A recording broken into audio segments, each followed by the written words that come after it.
Na encabezamiento del Mga Noticias. Mediante el continuando subida del mga pasyente de dengue fever, gobyerno lokal naman ronda ng mga barangay para reitira limpieza kontra con el enfermedad.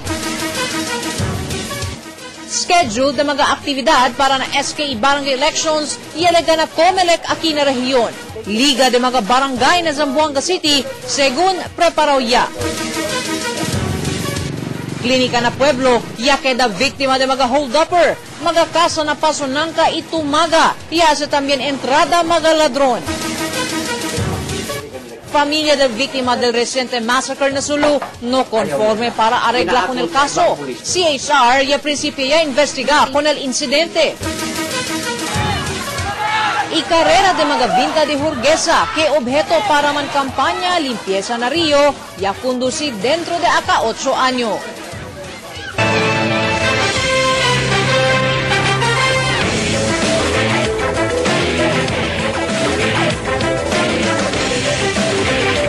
Live desde el ABS-CBN Zamboanga, el TV Patrol Chavacano. Buenas tardes, Zamboanga Peninsula. Yo soy Jewel Reyes y aquí mga detalles del Mga Noticias. Ya inicia este día el citywide cleanup drive contra dengue. Mga estudyante, soldado, hasta mga residentes voluntariamente ya salen na mga kamino para limpia.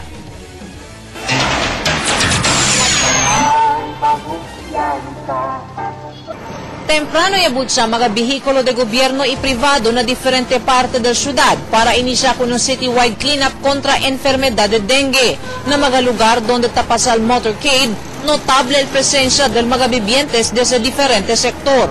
Aquí na Santa Maria, mga soldado de 530th Air Based Wing talimpia con el camino. Pero aquí na Barangay Pasonangka, mga estudyante mismo ya participa na limpieza. Uno kanila si Chloe Revillas, 12 años el edad. Cargando con un supot de sal, tabusca si Chloe kung mga lugar que tiene estangkaw agua o kanal. Para saan daw yan? Para mamatay yung mga kiti-kiti. Pero según con el City Health Officer, temprano pa para habla, que tiene enseguida sa efecto el di la limpieza. It's very early to tell right now that we will be able to decrease the number of cases.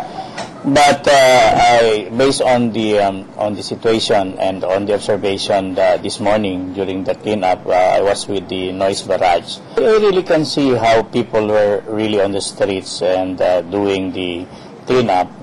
Fuera el limpieza, de más temprano y distribuir también carta el gobierno local na mga iglesia para informar con el público más acerca del dengue hemorrhagic fever.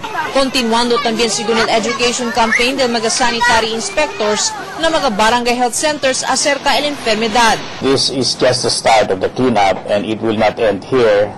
It should be the first day of the many days that we have to clean. Según con la Oficina de Salud, 89% subido el número de dengue en entero país comparando del año pasado. Un oficial del Pediatric Associates, ella manda acordar con cuantos mga doktor desde diferentes mga hospital na ciudad sobre el propio agarrada con mga pasyente de dengue, mientras el monitoring team del National Epidemiology Center continuando a asistir con la Oficina de Salud para controlar con la enfermedad. Tamang Patrol, RJ Rosalado. Ang mediante dengue outbreak ng syudad, manda akorda con mga doktor del diferente mga ospital ng syudad sobre el propio manera si pakilaya agara con un pasyente que infectaw na dengue. El mismo presidente del Pediatric Associate, si Dr. Margaret Lufong, amo kanya dali mga nueva informasyon ng mga doktor si pakilaya agara con un pasyente que infectaw de dengue o ta prinsipya pa lang para sa mga sintomas del enfermedad. We are here because we are in support with the task of Zamboanga City in eradicating dengue. Uno ng mga asunto kaya ritira na lecture ni Dr. Lufong ang early detection y intervention ng mga pasyente de dengue. Mas grande segundo la oportunidad que pwede curar con la enfermedad si temprano y konsulta ng mga doktor el un pasyente. Mientras tanto, takipan na siyudad el monitoring team del National Epidemiology Center kaya taengkabisa si Dr. Jobin Maestro. Ya pwede según sila envian na Manila mga blood sample de cuantos pasyente de dengue para eksamina si kosa klase de strain de dengue ella tupa na Zamboanga. They have sent the samples to Manila already to check what kind of virus, strain that is present in the city of Zamboanga. Importante kasi yun para ma-verify natin kung talagang yung kumakagat are the true vectors of dengue. Because there are the Aedes aegypti and the other one vector. Adentro de 2 hasta 3 semanas pa antes per saber el resulta de la examinación del monitoring team del National Epidemiology Center. Arjun Salado, Patrol del Pilipino. Na otro noticias, el Liga ng mga barangay na syudad habla que preparaw ya mga oficial de barangay para el conducta del eleksyon. Mediante que de más temprano y expresa sila oposisyon acerca del eleksyon na Oktubre. Según el presidente del Liga, el Consel Abdurrahman Nuño, ay ayuda sila kung di la magakonstituente anda vota na barangay SK elections. Según con Nuño estipulaw na ley, el conducta del eleksyon kada 3 años, itarespeta sila con este. Aseguró ya que perseguir el barangay y SK elections na mes que viene.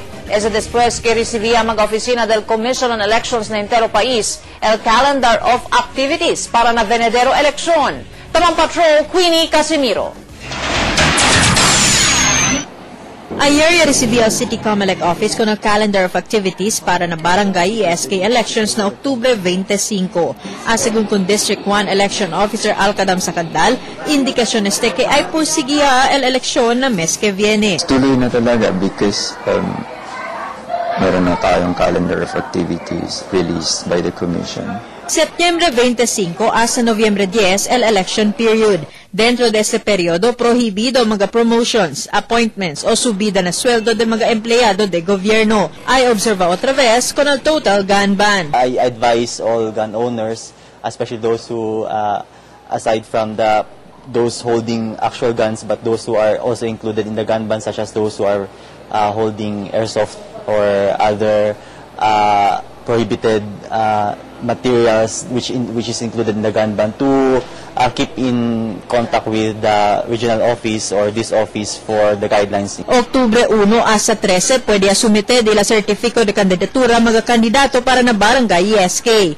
Oktubre 14 hasta 23 el periodo de campaña. Fecha 24 necesita para servir como Board of Election Inspectors. Queenie Casimiro, Patrol del Pilipino.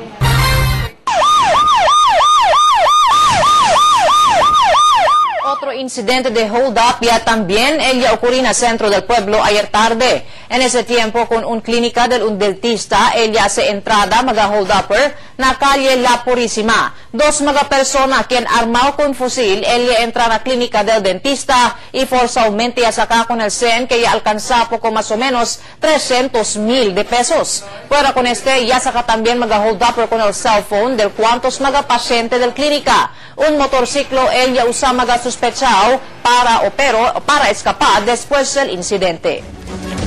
Mga ladrón niya sa entrada na un casa na Carmen Valley anoche. El reclamante, Jaime Medel del Block 3 Lot 34, ya abisan ng mga pulis que a las 8:20 anoche sila descubrí que ya entra ladrón na di la casa. Mga ladrón niya destroza según el screen na ventana na kusina para puede entrar. Ya sale perdido el un cadenita, 2 pares de aretes, videocam y 13 pedazos de silver coins. Mga ladrón niya sa también biktima con un casa na Star Street, Tumaga. Base en reklamo de Michelle Goodmalin, ya sale perdido su 2 cellphone y cuantos alahas. Na investigación del policía aparece el ayudanta del casa, amoy manda entrar con una mujer na casa, aunque no conoce según él con El mujer ya identifica según con su cuerpo como si Joy, quien ya está na casa por 1 hora y ya mira pa según TV na sala. Mientras na cuarto, el ayudanta ya pedía según permiso si Joy para volver llevando un brown bag. Ya sabía lang el dueño del casa que perdido ya su mga valuable cosas cuando él gana casa anoche. Conforme na pago del se llama blood money o masking cosa de arreglo, el familia del víctima del reciente massacre na Sulu. Mientras tanto, y al principio también el Commission on Human Rights di la investigación na incidente antes decidir si suficiente para someter como formal reclamo na korte.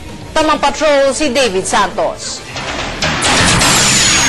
Por causa na sensitibo asunto de seguridad, debe na un sekreto lugar a conferir un team del EHR con mga testigos sobre el August 16 massacre na Panglima Estino, Sulu. Una tomabajo na investigasyon el mismo reclamante y pariente de mga biktima, el chairman del barangay Likba, Akang Addu. 4 personas ella muri, incluida una anak mujer de Addu. Después regalibala su casa, alegalmente mga seguidores del alcalde del Panglima Estino, Munib Estino. Na una entrevista na hulo de lunes, el military habla que ya procurará resolver por medio de un settlement con el incidente. Pinadala niya ata si Cadil Estino to mediate between the two groups. I hope that will bear fruit because ang gusto namin matigil yung with finality yung mga conflicts. Otherwise, magre-recur to ng every 3 years. Ongoing yung mediation. It's unfortunate na hindi nagpapakontrol yung mga grupo na involved. But there is a plan to conduct mediation on reconciliation right after Ramadan. Mismo un representante del familia Estino también le habla que tenía mga esfuerzo como según el ofrecimiento de pago de blood money para tener arreglo con mga familia del mga biktima. Hanggang ngayon wala na. After that, the governor will spearhead the total settlement. May blood money. Alam mo na ang tradisyon, tausog talaga. I could not deal with it, It's depend upon the negotiation talaga. Walang katotohanan na hindi totoo. Hindi kami nagkita kay Cadil. Hindi kami nagkita. Kahit sinong kamag-anak ko, sir? Kahit sinong kamag-anak? Hindi kami nagkita. Según también con el CHR, idea sila con el reclamante para decidir si conforma na un settlement que reso parte a la cultura del diatong mga hermano muslim. Pero para con Addu, mas na preferible que manda resolver el caso por medio del sistema de justicia del gobierno. Kung halimbawa maano sila ng kaso, kailangan namin makulong o matanggal sa pagka-alkalde. Si Mayor Munib Estino. With the way na yung mga pinapakita nila ngayon, we think that they are really perseguido to pursue their case. So, kaya nga nandoon yung mga team namin ngayon, gathering evidence on their affidavits, and makikita naman namin yung willingness nila. Esperanza man sabihin na CHR kung mga respondents del kaso antes decidir si suficiente ang mga testimonya y ebidensya para sumite con este como un formal reklamo na korte. David Santos, Patrol del Pilipino. Cuantos mga vivientes na pueblo el llaman alegría na Canto Rio para el di la cada año kompetisyon de mga hurgesa de vinta. Mga de edad y mga bata semejante ya kumpitin na Rio del Sucabon. Animado el celebración del Día de Zone 2. Dentro de 8 años, aquí na Cantoy Rio tamantumpukan mga residentes de Zone 2 para participar na cada año kompetisyon del Jutay Vinta hecho de mga recycled materials y hurgesa. Si CJ Liang, 8 años en edad, ya tiene que man absent na eskwela para participar lang na kompetisyon. Ma'am, absent ba ako, ma'am? Ngayon, ma'am, kasi nag-enjoy pa ako sa bahay. Según esta es su primera vez que permite con él y su familia participar. El Vinta de CJ ya gana na elimination round. Pero fuera mga bata edad de CJ, no hay también mampaulihi el grupo de Senyor Romeo Samsi, 52 años el edad. Para alegría di amo na kinasawin to. Iyo lang mismo, para hindi mo bata. Fuera de bien corre Vinta, ta dare también premio el barangay para con mga bonito diseño Vinta de hurgesa. Sita mula kami baka da Fiesta Pilar na Boulevard. Ako kami tako Fiesta El Design. Según con el chairman del Zone 2 Nonito Araña, tradisyon niya para con sa mga konstituente el kada anyong kompetisyon. Para mandalang mira ko ng mga vivientes kay el barangay officiales bien porsigido gayon man-maintain el limpieza del Rio. Kaya amo lang el natural environment, pwede kita preserva para ng mga nuevo generasyon. Cerca 150 mga entry, ella entra na kompetisyon, pero solamente 13 mga hurgesa de Vinta, ella gana na kompetisyon.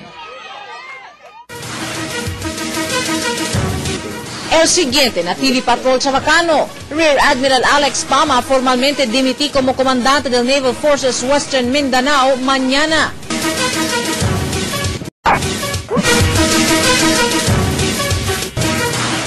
Uno del mga Board of Directors del Zamboanga City Water District que aclara kay dentro este mes ay implementaya sila con el 5% descuento para con mga senior citizens. Pero solamente 30 metro cubico lang de consumo del agua que puede pedir descuento mga senior citizens. Tamang Patrol, RJ Rosalado.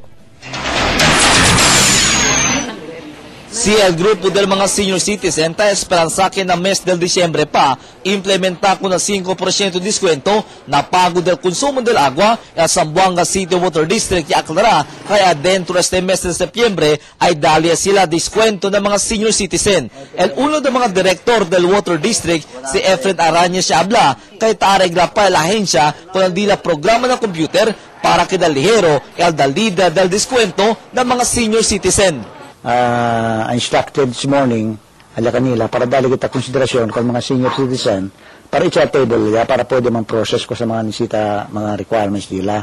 Pero si Araña siya aclara que hindi 100 metro cubico el consumo del agua que puede pedir 5% de descuento mga senior citizen. Como ko se anuncia el grupo de mga senior citizen, solamente el primer 30 metro cubico lang consumo del agua del un senior citizen el puede pedir descuento. Debe también según que un member consumer el un senior citizen del water district para puede pedir descuento. As of now, we are thinking of making it retroactive up to as of July 1st. Pero si hindi member consumer el un senior citizen del water district y ele que alta en dueña con el casa puede según transferir el aplicación para na senior citizen. The application should be transferred in his name, and then the water district, Zamboanga City Water District, will check whether there's really, usually the owner of the establishment or the house. Mientras sa Zamboanga City Electric Cooperative o SAMCELCO na ipasigong kaya guidelines para na implementasyon del 5% descuento para ng mga senior citizen. Arjo Rosalado, Patrol del Pilipino. Está pa siempre pendiente el cintada de Admiral Feliciano Angue como el nuevo comandante del Naval Forces Western Mindanao Command. Sigo con West Mincom Chief Lieutenant General Bendel Rufino, ay espera sila con el resulta de la investigación que presentamente hace el militar contra con Angue. Depende pa según el resulta de la investigación si ay porsigi pasinta si Angue na NAV4WEM. Si Brigadier General Eugenio Clemen amo ella designa como el oficial encargado del NAV4WEM. El nuevo designado comandante del Philippine Marine Corps esperanzó darle importancia con mga necesidades del su mga personajes. Según con Major General Rustico Guerrero, ya tenía suficiente training, mayoría del mga tropa Marines na dila training center na Cavite y también a diferente mga operational area. Pero según con Guerrero, importante ahora que atende con mga support system que necesita mga tropa que te incluye mga uniforme y combat boots. Si Guerrero ya serví como comandante na Basilan ni Sulu, antes siya asumí como Marine Corps Commandant. For the organization, like for personnel, logistics, medyo bibigyan namin ng konting focus doon dahil marami na kaming skills doon sa warfighting.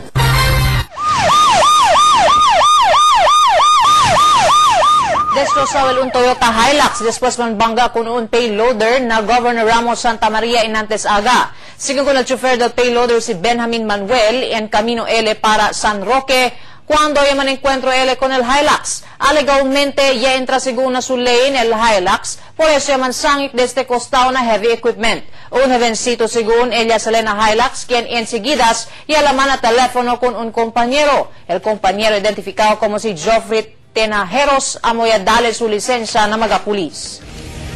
Un estudiante según de una escuela pública el víctima na incidente de tiro que ocurrió na calle Orandain ayer tarde. Según la policía local, un herida de bala ella tupa con el víctima si Richard Peregrino na su costado y presentamente admitido na un hospital. Mga pulis no hay pa poder sacar mga informasyon con Peregrino, siendo no puede pa esteman cuento en buenamente ayer por causa ng miedo. No puede pa también determinar mga investigador el motivo del sospechado na incidente, pero ta parece que mga jovencito lang también el que niya tira con el víctima.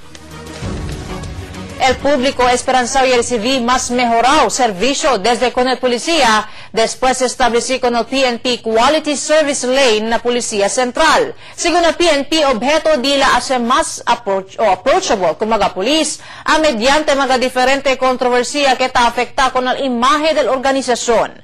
Tamang Patrol, Queenie Casimiro.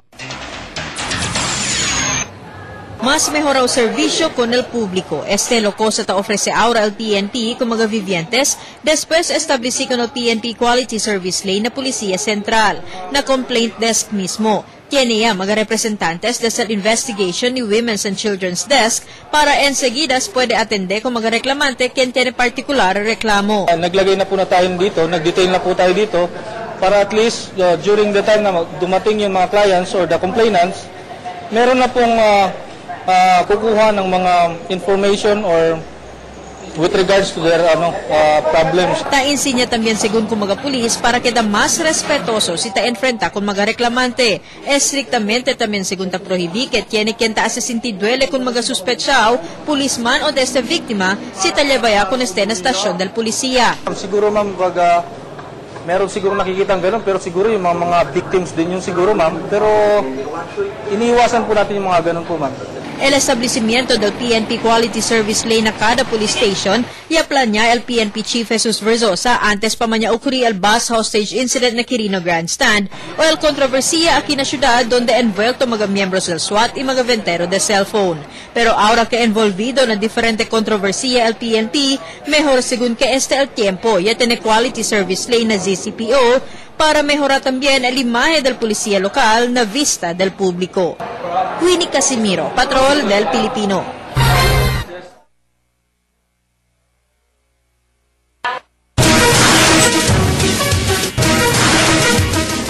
Mga negosyante na Zamboanga Peninsula ay incluina dila mga pidimiento con el presidente Noynoy Aquino. El importancia para tener representante el sector de negocio na GRP panel na negosasyon de paz con el More Islamic Liberation Front. Asigun Concholo Soliven del Zamboanga Chamber of Commerce and Industry, importante para poder el sector de negocio dale también dila mga concerns sobre el asunto. Tira mga negosyante na Zampen para tener buen andanza el negocio. Importante que ta esta pacífico el un lugar.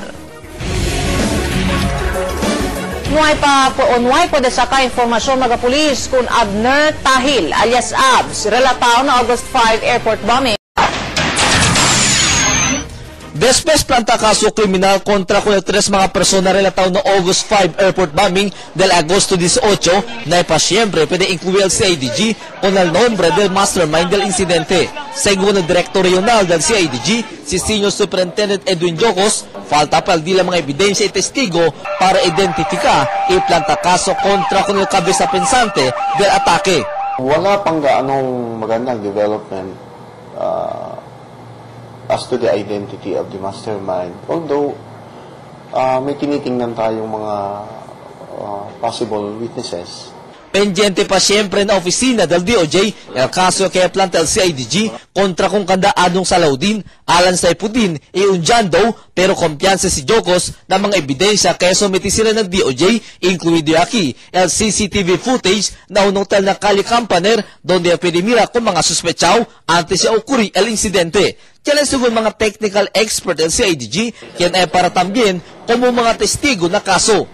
Meron tayong expert dito sa CIDG who could stand as witness to attest and validity of the technical evidence. I'm referring to the video footage recorded at the CCTV installed at the Imperial Hotel. Na testimonya di Abner Tahil alias Abs, kaya nalegalmente uno ng mga seguidores ni Kokoy Tulawi na isigong pwede sa ka-informasyon ng pulis relataw na airport bombing. Maskin elalegaw partisipasyon ni Kokoy Tulawi na airport bombing, no ay tambien mensyona si Tahil. Arjo Rosalado, Patrol del Pilipino. Na otra noticia, y atormenta convencí un concejal de administración con cuantos de su mga compañero para amendar con el ley que no hay pa un mes desde ya aprobada. El ordinanza tiene que hacer con el alquiler del mga tractora que de más temprano ya pidió el Office of the City Agriculturist hace subir. Ya pasa dificultad del nuevo chairman del Committee on Ordinances and Resolutions na Consejal Rudy Lim, convince maskin con su mga compañero na administrasyon que necesita también amenda un ley no hay pa un mes después con este aprova. El City Ordinance 2010-156 o el Farm Tractor Ordinance ya aproba del agosto 18. No hay según firma con este el alcalde hasta ya puede publicar en el periódico local. Según con Consejal Rudy Lim, el amendments amo para hacer abajo con el alquiler del tractora. Pero en la sesión del miércoles, un carta ya envió al City Agriculturist Diosdado Palacat que ta suhiri para cambiar con el rental fee estipulado na nuevo aprobado ordinanza. Sino kita pirmi, Mr. Chairman, el trabajo de ato nakihili akaba. Kaya yung ordinansa mo bulang akibali ay amenda tamin kita. I'm not dictating the whatever, no person, but I am recommending to our beloved city mayor, based on my justification that the cost of maintenance has gone up. No Ordinance 2010-156 taase como 1,800 pesos cada hektarya el rental fee del un tractora, incluido ya aquí el crudo que ay usa si sakaya con el tractora desde na garaje para na sementera. El precio del crudo ahora, 37 el crudo per liter, na isi 100 pesos, that is only 2 liters. Pati sa ibang biyahe man liyo sa rin na Kuyanan, por ejemplo, yung biyahe sa Nakuruan, kwanto lang man siya. Arrived at from a public hearing, from a compromise by all stakeholders, are now being amended again. Na antes Farm Tractor Ordinance del año 2000, solamente 1,200 lang el cobrada cada hektarya para na alquiler del tractora.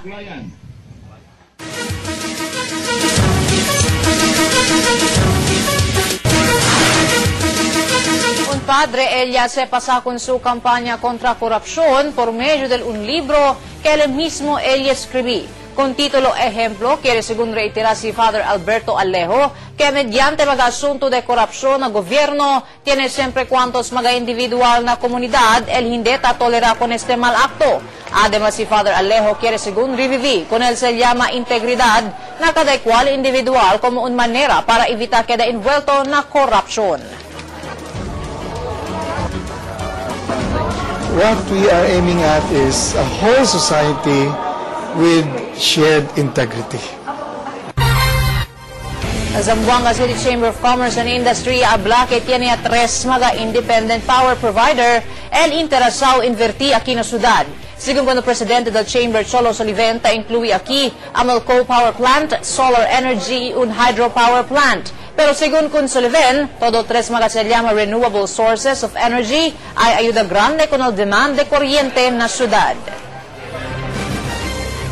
El Departamento de Turismo ya permitía con el gobierno local mejorar con el isla de Santa Cruz. Según con el alcalde Celso Lobregat fuera el Santa Cruz, a favor también el DOT para mejorar el gobierno local con el Convention Center. Ambos propiedad ta maneja el Philippine Tourism Authority. El City Hall ya habla que no hay pa fecha si cuando el firmada de acuerdo.